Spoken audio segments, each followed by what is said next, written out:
Welcome back to the MMA Explorers. Today, let's get started with Tony Ferguson takes aim at Khabib. Tony Ferguson isn't letting go of the rivalry that never happened. In a recent interview, Ferguson reignited tension with former UFC lightweight champion Khabib Nurmagomedov, claiming that Khabib's late father and coach, Nurmagomedov, deliberately protected his son from ever facing him. Before we continue, make sure to leave a like on this video to support the channel. Let's aim for 10 likes. Seen you post a lot of pictures of you and Khabib lately. Oh, my best friend? Yeah. It is Tuesday somewhere over there. I think it's Wednesday over there. Yes. So I just saw a place that has tiramisu served right and ready, like $5. At some point you got, like, whether it's a reality show, you guys are coaching against each other or grappling, at some point there has to be some sort of finality to this, no?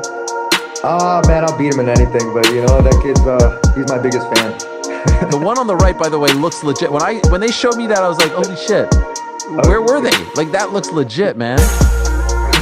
Well, that's fucking awesome. That picture's great. It's incredible. If you saw him right now, what do you think would happen? Oh man, look, when it goes down to it, we hated each other for a long time, and his dad did him a favor by keeping him away from me.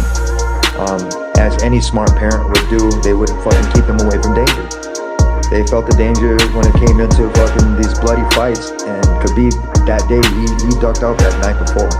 He knew what he was getting his hands into. They tried to surround me and my family with some stupid shit, try to like make us downplay on how we're supposed to go into this fight. Like, it was a lot of shit, and he knew I wasn't backing down.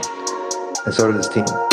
And when I called him out at the press, or at the face-off, and I told him, you know, have fun cutting weight, you know, I've always been one to like kind of tell exactly what's gonna happen before it happens. So I saw it coming. That dude would never fight me, and neither him or Connor would ever step in the ring with me or in the fucking cage with me. And that is the fear that I instilled on both of those gentlemen that night that I fought Pettis. I was about to take all three of them that night. I fucking would have just wore all their blood that night. Shara Bullet says Dricus Du Plessis has no chance versus Khamzat Chimaev. Shara Bullet Nurmagomedov didn't hold back when asked about the rumored matchup between UFC middleweight champion Dricus Du Plessis and Khamzat Chimaev. Speaking at Media Day ahead of his own fight at UFC Abu Dhabi, Bullet was confident in how that fight would go. Very soon there's going to be a championship fight between Dricus Du Plessis and Khamzat Chimaev for the middleweight title. How do you think the fight will play out, and who do you think was going to get his hand raised? As I said before, Dricus is in very good, strong hands in this fight, and we'll make sure to remember his name with 2 seconds of silence afterwards. Ilia Topuria says he faced same issues as Arman Tsarukyan. Ilia Topuria recently shared his thoughts on Arman Tsarukyan's performance and physical struggles during a past fight, saying he completely understands what Arman went through because he experienced the same thing himself. Speaking with the Nelk Boys, Topuria explained. I think Arman has to win another. He hasn't fought since, right? After he pulled out? Yeah. A day's notice, too. But he said it was an injury, right? But it was weight cut. Listen, I had the same problems as he had in his last fight. Every time when you cut the weight, you always feel that pain in the back.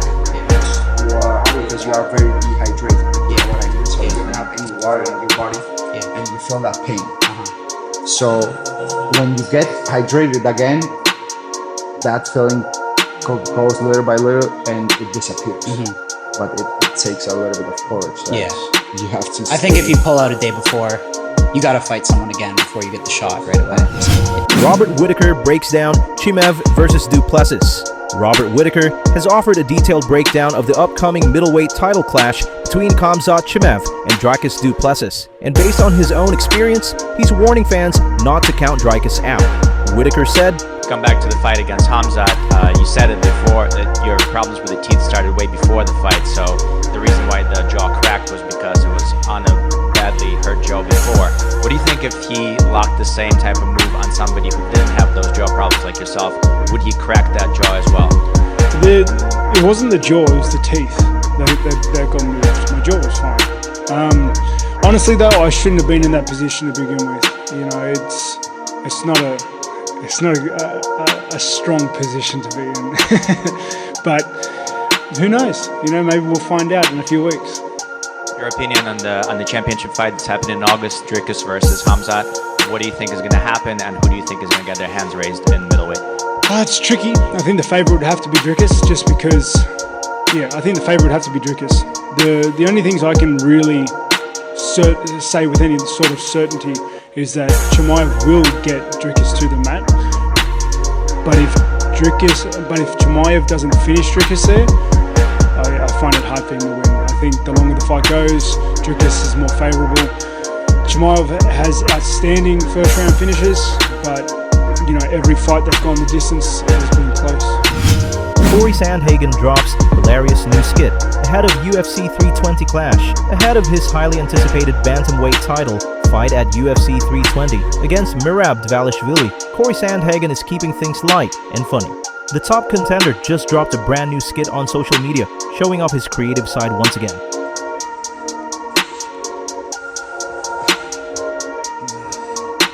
Hey there. Yeah. Just want to let you know that you have absolutely no chance to leave around. Absolutely no chance. Because just so that you remember, he's on like a 35 win streak, and he beat Umar, and he beat Jan. And you're not gonna do good. You're not good. He's gonna win a battle. You're not gonna win a battle. You're just a boy. He's gonna whoop you so good. He's gonna whoop you so bad. You're gonna die. You're gonna die. You're gonna die. You're gonna die. You're gonna die. You're gonna die. You're gonna die. You're gonna die. Well, you're delusional. We're all delusional, okay? Just because you haven't worked hard at something and you don't need to believe in yourself doesn't mean that I can't, alright? Delusional.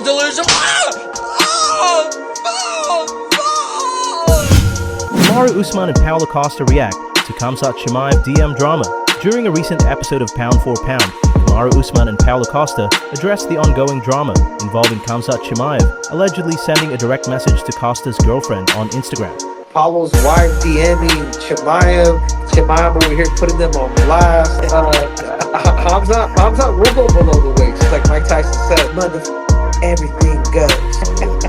I guess this is the time where anything goes. We're talking about lives, we're talking about family. At what point does this leave sport and become just personal? Because you can talk about how bad I suck, but when you start to talk about people who have nothing to do with sport, it's personal. Khamzat was like, I'm defending myself. Yo, it was her who wrote to me first, Habibi. So relax, Habibi. Reinier de Ridder says he needs a KO win over Robert Whittaker to enter UFC title picture. Reinier de Ridder is making his UFC debut in dramatic fashion this weekend as he faces former middleweight champion Robert Whittaker in a high-stakes clash. Ahead of the fight, de Ridder made it clear this isn't just about winning, it's about making a statement. Before we continue, help us reach our goal of 100 subscribers here on MMA Explorers. Hit that subscribe button and turn on notifications so you don't miss any of our daily MMA content. At the top, he's lost it all, but he's still there, and that's the most special thing about him, to be honest. A lot of guys, when they reach the top and then they fall off a little bit, they fall off far, but he has not at all. He's still there, he's still as dangerous as always. He showed in the Econ fight that he can still finish a fight, and still has a lot of power in his hands. He's still very quick. So what he likes, what I'm seeing in all of his fights, is he likes when you give him a couple of seconds. He likes to have a moment to look, see what's going on, and then blitz. So I cannot give him those seconds. I see myself pressing forward, putting a lot of pressure on him early. I see him responding with quick kicks, trying to blitz. I'm going to pressure him early, hand fight, hit with some good long range stuff, and hopefully hit him with some close range stuff, take him down, choke him out. So the most important thing in this fight is I need to finish well. To have a chance to fight for the title, I need to finish him. That's what I'm going for. Let's wrap it up for the day. Thanks for watching.